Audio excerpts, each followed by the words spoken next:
All right, it is the day before Christmas Eve for me right now. So I am getting this done early. Probably do some later too, just because I like to have a backlog. So I can do things like go out of town and not have to worry about it. Okay. I need my mic to be tightened up so it doesn't move around. I feel like it wiggles sometimes. What chapter are we working on today? Chapter 13. Make sure that I do have up to 12. Yes. No need to double do a chapter. Okay. Here we go. Welcome to Bite at a Time Books, where we read you your favorite classics one bite at a time. My name is Bree Carlisle, and I love to read and wanted to share my passion with listeners like you. If you enjoy our show, be sure to follow us so you get all the new episodes. If you want to see exclusive behind the scenes of our show, join our Patreon. We would also love for you to drop us a rating on your favorite podcast platform and share our show with your friends. You can catch us on all the social medias at Bite at a Time Books. We are now part of the Bite at a Time Books Productions Network. If you ever wondered what inspired your favorite classic novelists to write their stories, what was happening in their lives or the world at the time, check out Bite at a Time Books Behind the Story wherever you listen to podcasts. Today we will be continuing Jane Eyre by Charlotte Bronte. I forgot to save this, so let me save. Make sure it goes to the correct folder. So I keep all of my stuff. I have an external. I don't know if I've said this before. Whatever. I don't care if I have. I have I don't remember if it's 4 or 6 terabyte external hard drive that I save all of my narration jobs and podcast episodes on, and I figure as I fill some up, I will get more because I save like the original audio, all the MP3s, and then for the podcast I share all of the like MP4s and stuff that I put up on YouTube. Oh my gosh, I see there's a bunch of French coming. Uh-oh. Anyway, so I just keep everything in case something were to happen. I have, a backup copy. And I can always download, like, if something were to happen to my backup copy, I can always, like, download it from where it is uploaded to. But I like this way. Chapter 13.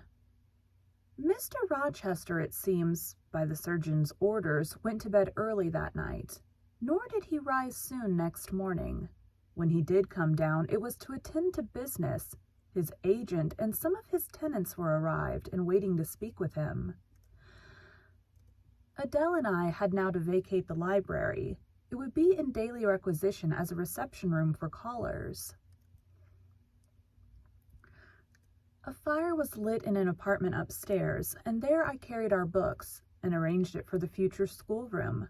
I discerned in the course of the morning that Thornfield Hall was a changed place. No longer silent as a church, it echoed every hour or two to a knock at the door, or a clang of the bell. Steps, too, often traversed the hall, and new voices spoke in different keys below. A rill from the outer world was flowing through it. It had a master. For my part, I liked it better. Adele was not easy to teach that day. She could not apply. She kept running to the door and looking over the banisters to see if she could get a glimpse of Mr. Rochester. Then she coined pretexts to go down. I don't like how pretext sounded. Oh, my volume is low. I had to turn it down. Then she coined pretexts to go down. Okay. Yeah, I had to turn the volume down because I was listening while people were asleep. Then she coined pretexts to go downstairs in order, as I shrewdly suspected, to visit the library. where I knew she was not wanted. Then, when I got a little angry and made her sit still, she continued to talk incessantly of her ami Monsieur Adore Fairfax de Rochester, as she dubbed him. I had not before heard his pronomens.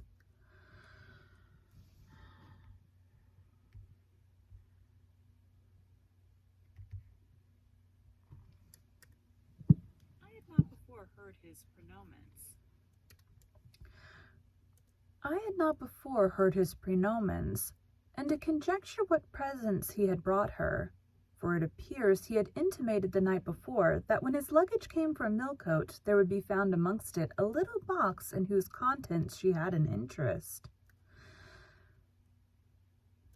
Et cela doit signifier, she said.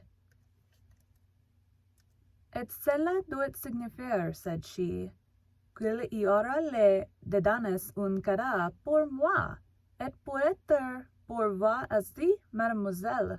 Monsieur a parlé de vous, et m'a demandé le nom de ma gouvernante, et si elle n'est pas une petite personne, à 16 mins et un peu belle, j'aime.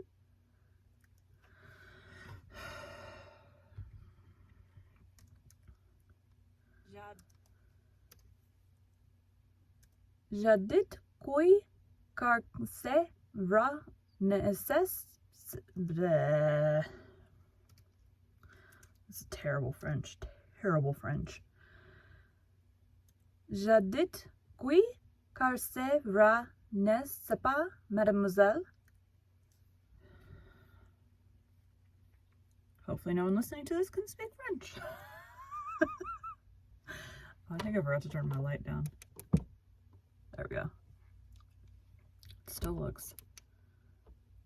it's a little more shadowy. Whatever. Go with this. I and my pupil dined as usual in Mrs. Fairfax's parlor. The afternoon was wild and snowy, and we passed it in the schoolroom. At dark, I allowed Adele to put away books and work and to run downstairs, for, from the comparative silence below, and from the cessation of appeals to the doorbell, I conjectured that Mr. Rochester was now at liberty. Left alone, I walked to the window, but nothing was to be seen thence. Twilight and snowflakes together thickened the air and hid the very shrubs on the lawn. I let down the curtains and went back to the fireside. In the clear embers I was tracing a view, not unlike a picture I remembered to have seen of the castle of Heidelberg on the Rhine, when Mrs. Fairfax came in, breaking up her entrance the fiery mosaic I had been piercing together, and scattering too some heavy unwelcome thoughts that were beginning to throng on my solitude. Mr. Rochester would be glad if you and your pupil would take tea with him in the drawing-room this evening, said she. He has been so much engaged all day that he could not ask to see you before. When is his tea time? I inquired. Oh, at 6 o'clock. He keeps early hours in the country. You had better change your frock now. I will go with you and fasten it. Here is a candle. Is it necessary to change my frock? Yes, you had better. I always dress for the evening when Mr. Rochester is here. This additional ceremony seemed somewhat stately. However, I repaired to my room and, with Mrs. Fairfax's aid, replaced my black stuff dress by one of black silk, the best and the only additional one I had, except one of light gray, which, in my Lowood notions of the toilet, I thought too fine to be worn, except on first-rate occasions. You want a brooch, said Mrs. Fairfax. I had a single little pearl ornament which Miss Temple gave me as a parting keepsake. I put it on, and then we went downstairs. Unused as I was to strangers, it was rather a trial to appear thus formally summoned in Mr. Rochester's presence. I let Mrs. Fairfax precede me into the dining-room, and kept in her shade as we crossed that apartment, and, passing the arch whose curtain was now dropped, entered the elegant recess beyond.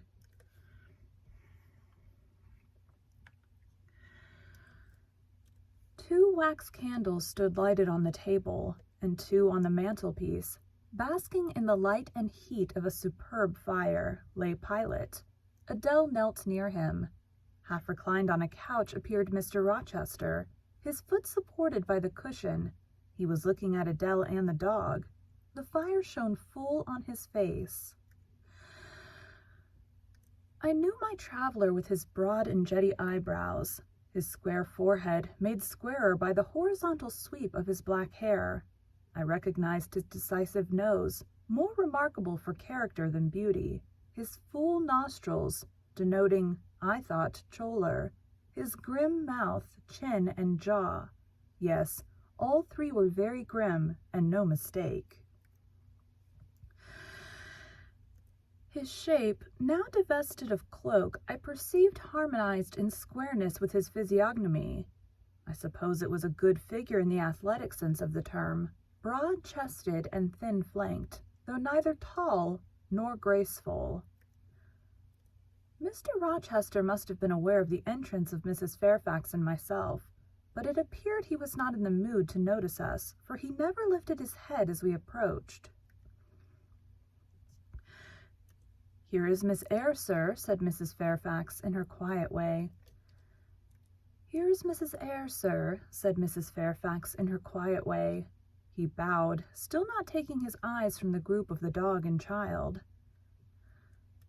"Let Miss Eyre be seated," said he, and there was something in the forced, stiff bow, in the impatient yet formal tone, which seemed further to express, "What the deuce is it to me whether Miss Eyre be there or not? At this moment I am not disposed to accost her." I sat down quite disembarrassed. A reception of finished politeness would probably have confused me. I could not have returned or repaid it by answering grace and elegance on my part, but harsh caprice laid me under no obligation. On the contrary, a decent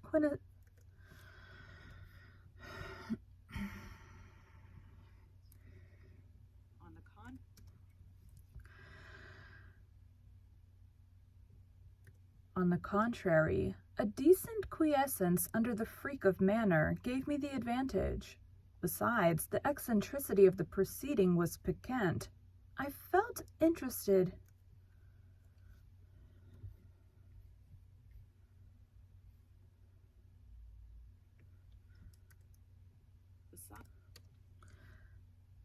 Besides, the eccentricity of the proceeding was piquant. I felt interested to see how he would go on. He went on as a statue would. That is, he neither spoke nor moved.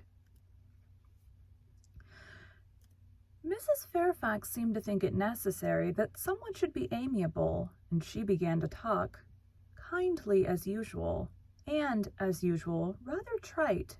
She condoled with him on the pressure of business he had had all day, on the annoyance it must have been to him with that painful sprain.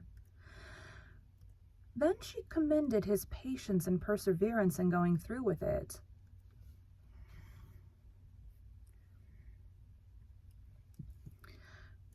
"Madame, I should like some tea," was the sole rejoinder she got. She hastened to ring the bell, and when the tray came she proceeded to arrange the cups, spoons, etc., with assiduous celerity. I and Adele went to the table, but the master did not leave his couch. "Will you hand Mr. Rochester's cup?" said Mrs. Fairfax to me. "Adele might perhaps spill it." I did as requested. As he took the cup from my hand, Adele, thinking the moment propitious for making a request in my favor, cried out, "N'est-ce pas, monsieur? Qu'il y a un cadeau pour Mademoiselle Eyre dans votre petit coffret." "Who talks of cadeau?" he said gruffly. "Did you expect a present, Miss Eyre? Are you fond of presents?" And he searched my face with eyes that I saw were dark, irate, and piercing. "I hardly know, sir. I have little experience of them. They're generally thought pleasant things." "Generally thought? But what do you think?" "I should be obliged to take time, sir, before I could give you an answer worthy of your acceptance. A present has many faces to it, has it not? and one should consider all before pronouncing an opinion as to its nature. Miss Eyre, you are not so unsophisticated as Adele. She demands a cadeau. Clamorously, the moment she sees me, you beat about the bush. Because I have less confidence in my deserts than Adele has. She can prefer the claim of old acquaintance, and the right, too, of custom, for she says you have always been in the habit of giving her playthings. But if I had to make out a case, I should be puzzled, since I am a stranger and have done nothing to entitle me to an acknowledgment. Oh, don't fall back on over-modesty. I have examined Adele and find you have taken great pains with her. She is not bright. She has no talents, yet in a short time she has made much improvement.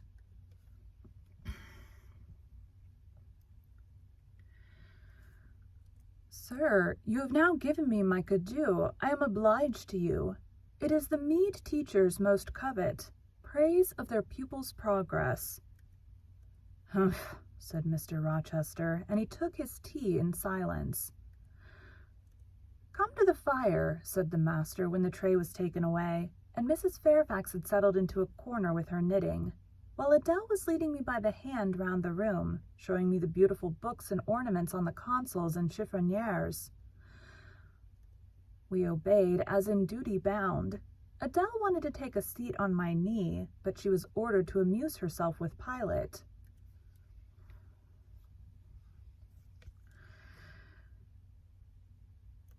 You've been resident in my house 3 months? Yes, sir. And you came from Lowood School in Shire. Ah, a charitable concern. How long were you there? 8 years. 8 years? You must be tenacious of life. I thought half the time in such a place would have done up any constitution. No wonder you have rather the look of another world.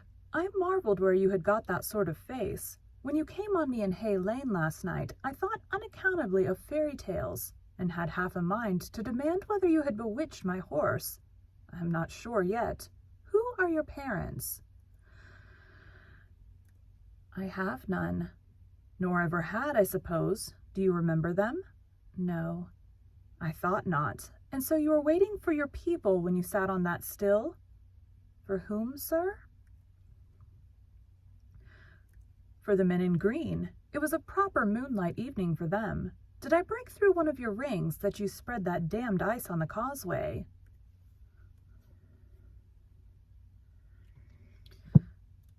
I shook my head. The men in green all forsook England 100 years ago, said I, speaking as seriously as he had done, and not even in Hay Lane. Keep doing that, like, and not smearing my words together. And not even in Hay Lane, or the fields about it, could you find a trace of them. I don't think either summer or harvest or winter moon will ever shine on their revels more. Mrs. Fairfax had dropped her knitting, and, with raised eyebrows, seemed wondering what sort of talk this was. Well, resumed Mr. Rochester, if you disown parents, you must have some sort of kinsfolk, uncles and aunts? No, none that I ever saw. And your home? I have none. Where do your brothers and sisters live? I have no brothers or sisters.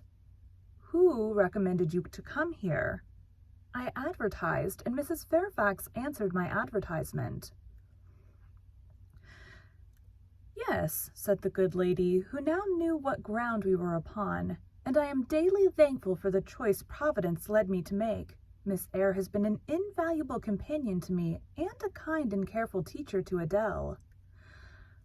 Don't trouble yourself to give her a character, returned Mr. Rochester. Eulogiums will not bias me. I shall judge for myself. She began by felling my horse. Sir, said Mrs. Fairfax, I have to thank her for this sprain. The widow looked bewildered. Miss Eyre, have you ever lived in a town? No, sir. Have you seen much society? None, but the pupils and teachers of Lowood and now the inmates of Thornfield. Have you read much? Only such books as came in my way, and they have not been numerous or very learned.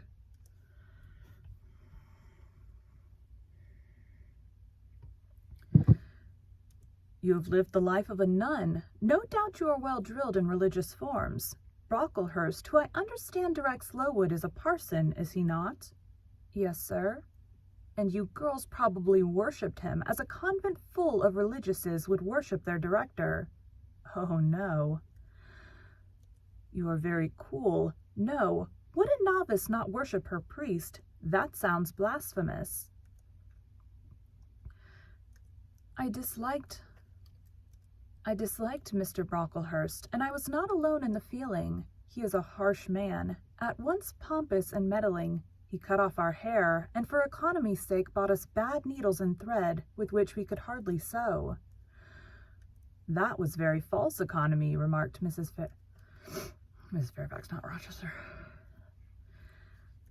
That was very false economy, remarked Mrs. Fairfax, who now again caught the drift of the dialogue.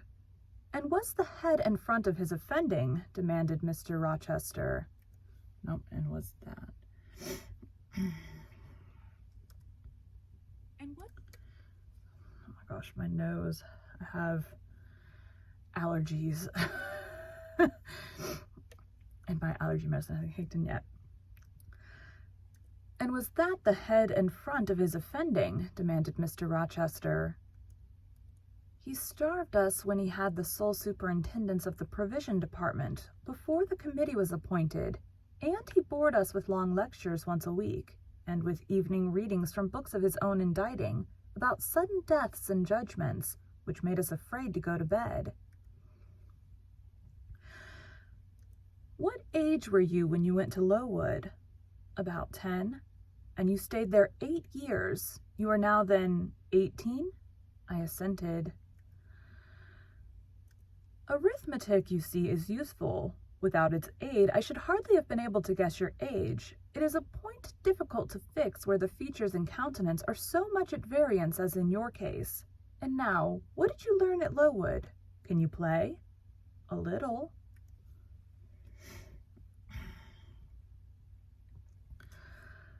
Of course, that is the established answer. Go into the library.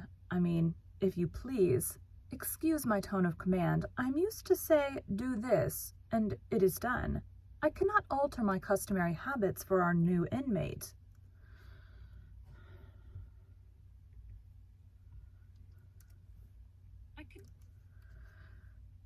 I cannot alter my customary habits for one new inmate. Go then into the library. Take a candle with you. Leave the door open. Sit down to the piano and play a tune. I departed, obeying his directions. Enough, he called out in a few minutes. You play a little, I see, like any other English schoolgirl, perhaps rather better than some, but not well. I closed the piano and returned. Mr. Rochester continued. Adele showed me some sketches this morning, which she said were yours. I don't know whether they were entirely of your doing. Probably a master aided you? No, indeed, I interjected. Ah, that pricks pride.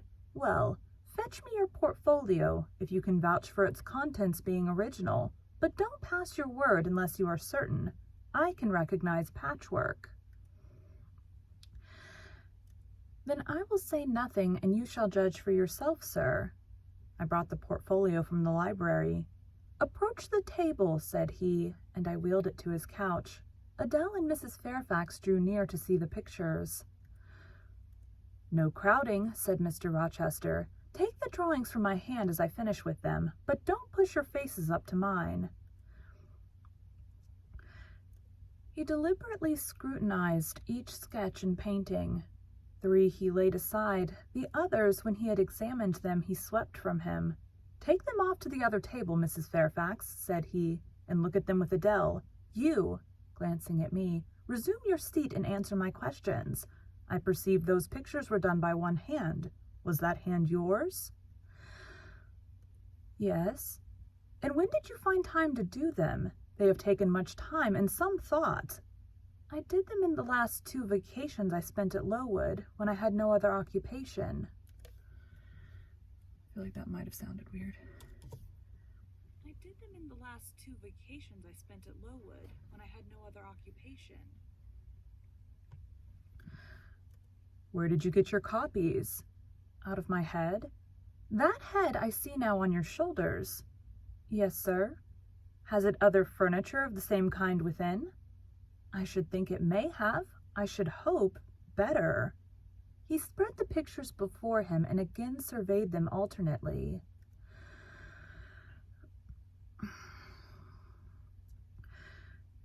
While he is so occupied, I will tell you, reader, what they are. And first, I must premise that they are nothing wonderful.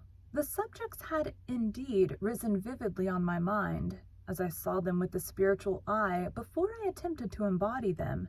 They were striking, but my hand would not my second.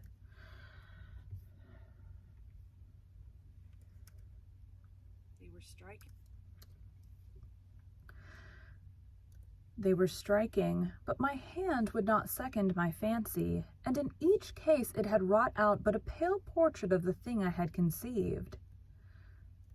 These pictures were in watercolors. The first represented clouds, low and livid, rolling over a swollen sea. All the distance was an ellipse.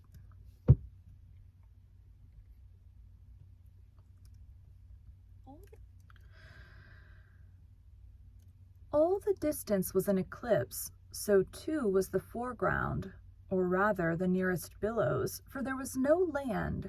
One gleam of light lifted into a relief of half-submerged mass on which sat a cormorant, dark and large, with wings flecked with foam.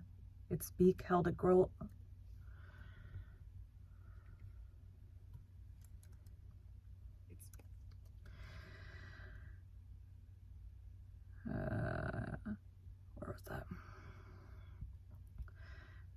Its beak held a gold bracelet set with gems that I had touched with as brilliant tints as my palette could yield, and as glittering distinctness as my pencil could impart.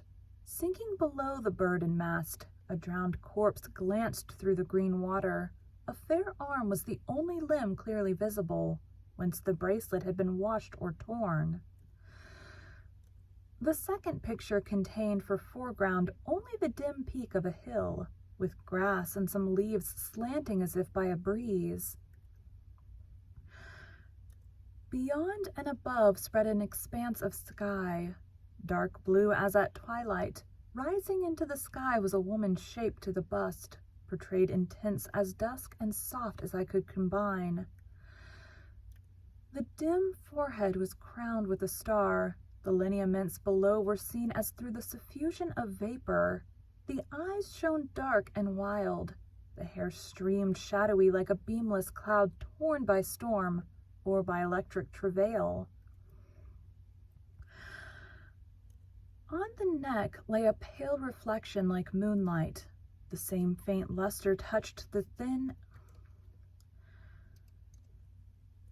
On the neck lay a pale reflection like moonlight. The same faint luster touched the train of thin clouds from which rose and bowed this vision of the evening star.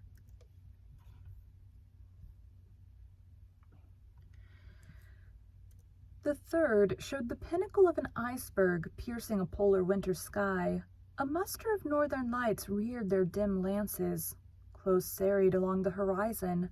Throwing these into a distance, rose in the foreground a head, a colossal head, inclined towards the iceberg and resting against it.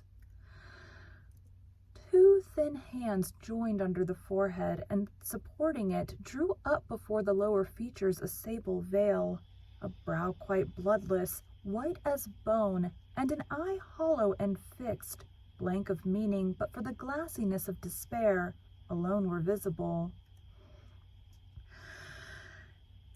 Above the temples, amidst wreathed turban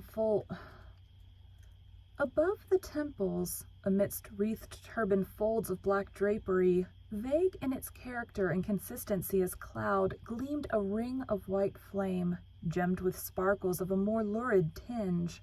This pale crescent was the likeness of a kingly crown. What is diademed was the shape which shape had none. "Were you happy when you painted these pictures?" asked Mr. Rochester presently. "I was absorbed, sir. Yes, and I was happy to paint them. In short, was to enjoy..."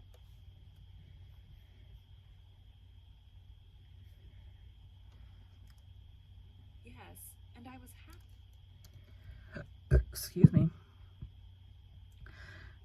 "Yes, and I was happy. To paint them, in short, was to enjoy one of the keenest pleasures I have ever known." "That is not saying much. Your pleasures, by your own account, have been few, but I dare say you did exist in a kind of artist's dreamland while you blent and arranged these strange tints. Did you sit at them long each day?" "I had nothing else to do because it was the vacation, and I sat at them from morning till noon, and from noon till night. The length of the midsummer days favored my inclination to apply." "And you felt self-satisfied with the result of your ardent labors?" "Far from it. I was tormented by the contrast between my idea and my handiwork. In each case I had imagined something which I was quite powerless to realize."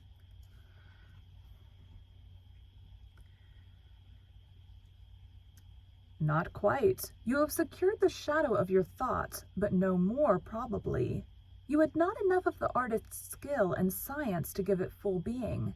Yet the drawings are, for a schoolgirl..."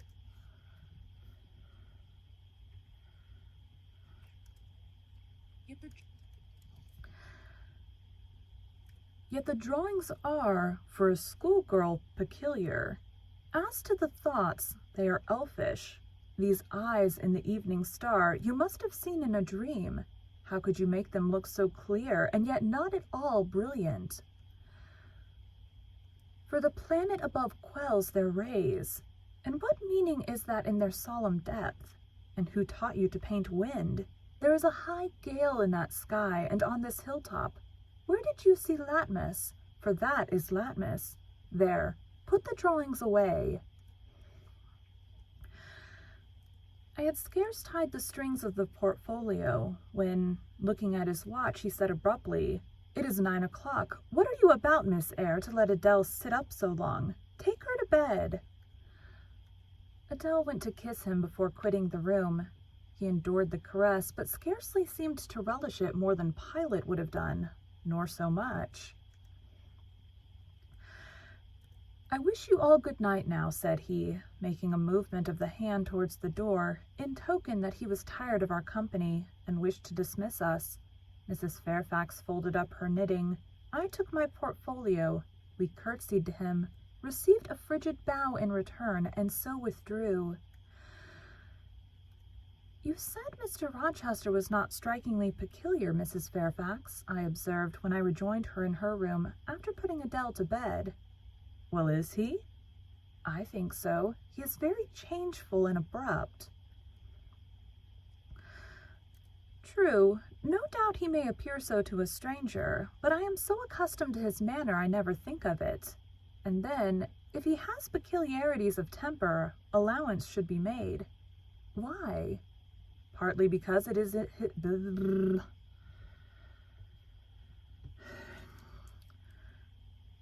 Partly because it is his nature, and we can none of us help our nature, and partly because he has painful thoughts, no doubt to harass him and make his spirits unequal." "What about?"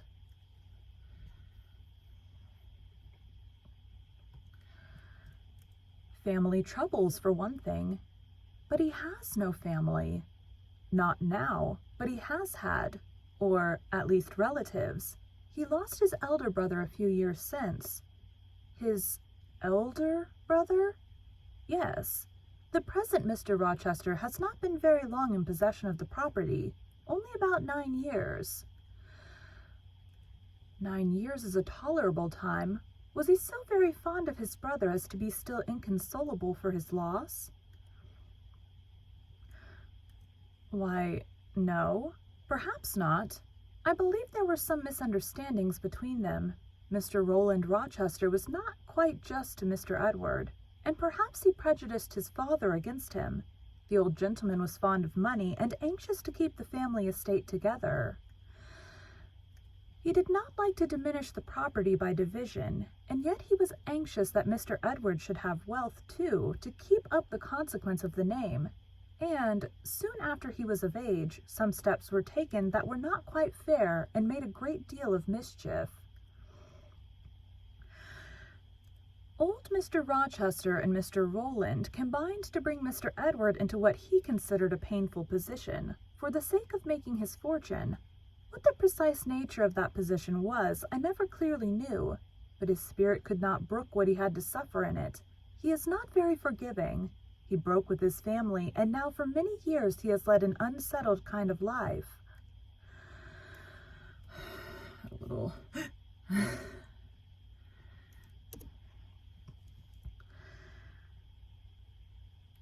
I don't think he has ever been resident at Thornfield for a fortnight together since the death of his brother, without a will left him master of the estate, and, indeed, no wonder he shuns the old place. Why should he shun it? Perhaps he thinks it gloomy. The answer was evasive. I should have liked something clearer, but Mrs. Fairfax either could not or would not give me more explicit information of the origin and nature of Mr. Rochester's trials. She averred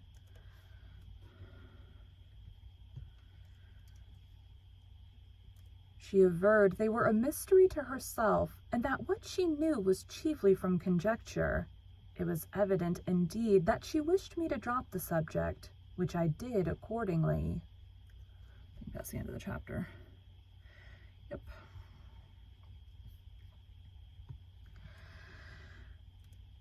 Thank you for joining Bite at a Time Books today, while we read a bite of one of your favorite classics.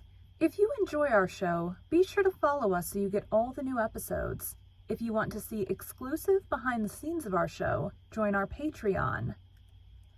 We would love for you to drop us a rating on your favorite podcast platform and share our show with your friends. You can catch us on all the social medias at Bite at a Time Books. Also, be sure to check us on our website, www.biteatatimebooks.com. We are now part of the Bite at a Time Books Productions Network. If you ever wondered what inspired your favorite classic novelists to write their stories, what was happening in their lives or the world at the time, check out Bite at a Time Books Behind the Story, Tuesdays, wherever you listen to podcasts. Again, my name is Bree Carlisle, and I hope you come back tomorrow while we take the next bite of Jane Eyre. Okay. Thanks, guys.